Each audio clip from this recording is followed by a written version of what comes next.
Revit tutorial. How to create and adjust elevations. Hi everyone, in this video I'll teach you how to create and adjust elevations in Revit, including how to rotate symbols and make grids and levels visible in your views.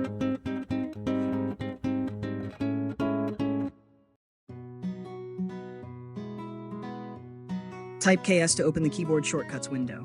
Search for elevation and you'll see the command EV.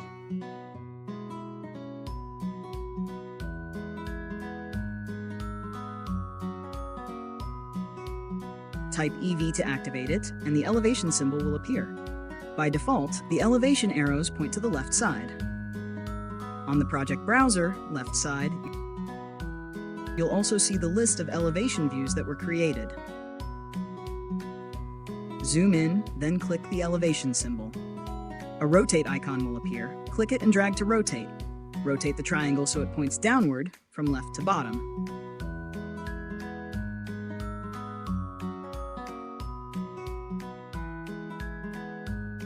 For the south elevation, rotate it so it points upward from left to top. For the east elevation, rotate it so it points right from left to right.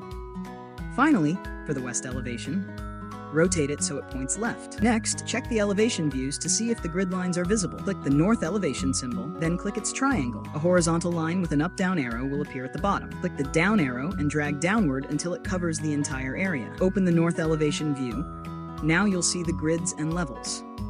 Repeat the same step for the other elevation views. Don't forget to type ZE to zoom in and clearly view the grids and levels.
To understand why grids and levels sometimes disappear in elevation views, type KS, then search for views. You'll see two options.